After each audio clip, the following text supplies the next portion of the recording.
First time আমি get ready with me video upload করছি।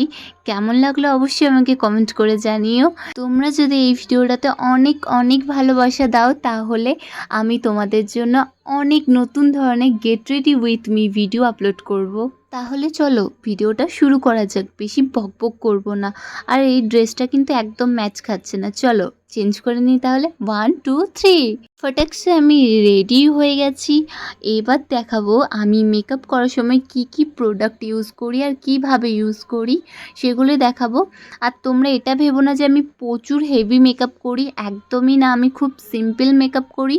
যদি কোনো বিয়ে বাড়ি আরে থাকে, কোনো অনুষ্ঠান বাড়ি হয়, তখনই কিন্তু আমি এই সিম্পল মেকআপটা করি, সেগুলোই তোমাদের সাথে শেয়ার করব। তোমরা ভাবছো এখানে অনেক জিনিস আছে, একদমই না। খুব সিম্পলের মধ্যে কিন্তু অনেক বেস্টভাবে সাজা যায়, আর মেকআপটা কিন্তু লং লাস্টিংও হবে।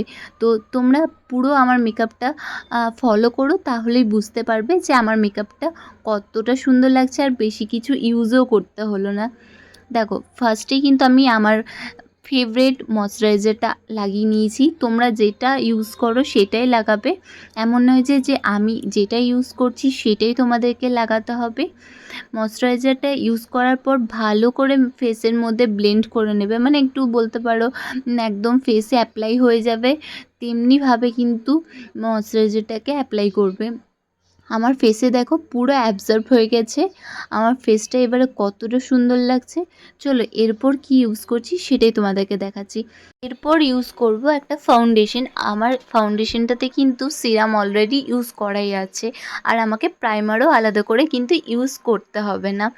আমি ব্লেন্ডারটাতে আগে ফিক্সারটা একটু দিয়ে দিলাম, যেটা আমার সেটিং স্প্রে বলতে পারো মেকআপের, যেটাতে ওটা ইউজ করলে লং লাস্টিং হয় মেকআপটা, এই জন্য ওটা আমি একটু ব্লেন্ডারে ইউজ করে নিলাম, যাতে ব্লেন্ড করার সময় আমার ভালো ব্লেন্ড হয় ফাউন্ডেশনটা, আর একটু লং লাস্টিংও যেন হয়। এই গরমে কিন্তু মেকআপ লং লাস্টিংটা হওয়া খুবই জরুরি। মেকআপ কিন্তু লং লাস্টিং এমনি এমনি হবে না, লং লাস্টিং করার জন্য মেকআপ প্রোডাক্টসগুলোও কিন্তু ভালো দেখে একটু ভেবে চিন্তে কিনতে হবে, আর তার সাথে সাথে ফিক্সারটা কিন্তু ভালো দেখেই কিনতে হবে। যতক্ষণ না ফাউন্ডেশনটা আমাদের ফেসের মধ্যে ভালোভাবে বসছে ততক্ষণ পর্যন্ত খুব সুন্দরভাবে ব্লেন্ড করবে, দেখবে মেকআপটা এমনি লং লাস্টিং আস্তে আস্তে হবে। শুধু মেকআপ করে নিলাম এমন নয় যে তাতেই হয়ে যাবে, একটু ভালোভাবে মেকআপ কিন্তু করতে হবে। আর মেকআপে কিছু জিনিস, বেসিক জিনিসগুলো আমাদেরকে জেনে রাখতে হবে। দেখো আমি কিন্তু ফেসে অল্প ব্লাশ লাগালাম। আমি কিন্তু ব্লাশ লাগাতে ভালোবাসি না, তোমরা কারা কারা ভালোবাসো অবশ্যই আমাকে শেয়ার করো। অনেকে বলবে তুমি কনসিলার কেন লাগালে না দিদি। দেখো আমি কিন্তু কনসিলার লাগাতে খুব একটা পছন্দ করি না, আর আমি তোমাদেরকে তো আগেই বললাম যে আমি কিন্তু হেভি মেকআপ করি না। করলেও আমি সেটা খুব ন্যাচারালভাবেই করি। ন্যাচারাল যে লুকটা সেটাই আমি রাখার চেষ্টা করি। হ্যাঁ, একটু মেকআপ হয়তো মনে হয়, কিন্তু সেটা ন্যাচারাল মেকআপ যেন মনে হয় তেমনভাবে আমি কিন্তু মেকআপ করি।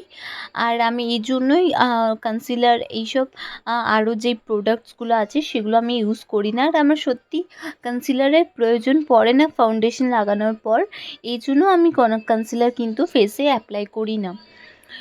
তারপর আমি একটু আইব্রোটাকে এঁকে নিলাম, কারণ আইব্রোটা কিন্তু ভালো করে আমাদেরকে লক্ষ্য রাখা উচিত যে সেইটা কেমন লাগছে। অবশ্যই ফেসের মধ্যে আরও 5টা জিনিসও কিন্তু ম্যাটার করে। এরপর একটু আমি ফিক্সারটা লাগিয়ে নিলাম, তারপর আমি লাগালাম চোখে মাস্কারা। আমি কিন্তু মেকআপের মধ্যে সবচেয়ে বেস্ট আমার পার্ট হলো এই মাস্কারা, লিপস্টিক, এই দুটো লাগাতে আমার কিন্তু ভীষণ ভীষণ ভীষণ ভালো লাগে। আর অনেক দিন পর আমি একটু চোখে কাজল লাগালাম, কারণ অনেক ছোটোবেলায় আমি কাজল লাগানো ছেড়ে দিয়েছি, সেভাবে আমার একটুকুও ভালো লাগে না, খুব কম কাজল লাগাই। তো আজ মনে হলো যেন একটু কাজল পরাই যাক, তো এই জন্য একটু কাজলটা পরেছি। সব সময় ফলো করবে তোমরা যারা লিপস্টিক পরতে পারো না একেবারে, তারা কিন্তু এই পেন্সিল দিয়ে, মানে বর্ডার পেন্সিল দিয়ে ঠোঁটটা আগে এঁকে নেবে। আমি কিন্তু লিপস্টিক লাগাতে জানি, বাট আমার বর্ডার পেন্সিল দিয়ে বর্ডার করতে, মানে আমাদের ঠোঁটে, মানে আমার ঠোঁটে বেসিক্যালি বলছি, আমার ঠোঁটে আগে আমি বর্ডার আঁকি, তারপর লিপস্টিক পরি। আমার ভীষণ এটা ভালো লাগে, এই জন্যই পরলাম। তোমাদের যাদের যাদের অসুবিধা হয় তারা কিন্তু এইভাবে পরতে পারো। এবার দেখো আমি কোন লিপস্টিকটা পরবো আর কোনটা আমার ড্রেসের সাথে মানাবে সেটা কিন্তু অবশ্যই তোমরা কমেন্টে জানিও। আমি আমার পছন্দ মতো একটা লিপস্টিক পরলাম দেখো। আর লিপস্টিক পরবো, পুরো মেকআপ কমপ্লিট, তারপর একটা টিপ পরবো না, এটা একদমই না। তারপর একটা কানের পরে নিলাম। কানেরটা আমি তোমাদেরকে আগের একটা ভিডিওতেই বলেছি যে এই কানেরটা আমাকে একজন গিফট করেছে। তো সেই কানেরগুলোই দেখছি আমার এই ড্রেসটার সাথে আমার খুব ভালোভাবে যাচ্ছে, মানে মানাচ্ছে বলতে পারো। তো এই জন্য এই কানেরটাই আমি চুজ করলাম। সত্যি বলতে আমার বেশি বড় বড় বা হেভি কানের বলতে পারো আমার একদম ভালো লাগে না। এই জন্য আমি সবসময় একটু ছোট ছোট আর একটু হালকা টাইপের কানেরই পরি। থ্যাংক ইউ সো মাচ তোমাদেরকে, কারণ তোমরা ফুল ভিডিওটা দেখলে আমার। আর জানি তোমরা আমাকে অনেকেই খুব ভালোবাসো, আমার অনেকেই আমার ভিডিও দেখো, আবার আমার সাথে দেখা হলেও অনেকেই আমাকে বলো এসে যে দিদি তোমার ভিডিও খুব সুন্দর হয়েছে, বা বোন তোমার ভিডিও খুব সুন্দর হয়েছে, ইত্যাদি ইত্যাদি। তো আমার তো খুব ভালো লাগে। আর তোমরাই বলো যে আমাকে চুল খুলে বেশি ভালো লাগছিল না চুলটা বেঁধে নিয়ে বেশি ভালো লাগছে, অবশ্যই কিন্তু কমেন্ট করে জানিও। আজকের ভিডিওটা এইটুকুই ছিল। ভিডিও শেষ করার আগে একটা কথাই বলবো, যারা চ্যানেলে নতুন আছো, মানে আমার নতুন ভিডিও দেখছো যারা, তারা অবশ্যই চ্যানেলটিকে সাবস্ক্রাইব করে দিও। আর যদি ফেসবুক থেকে ভিডিওটা দেখে থাকো তাহলে অবশ্যই আমার পেজটাকে ফলো করে দিও। চলো আজকের মতো টাটা।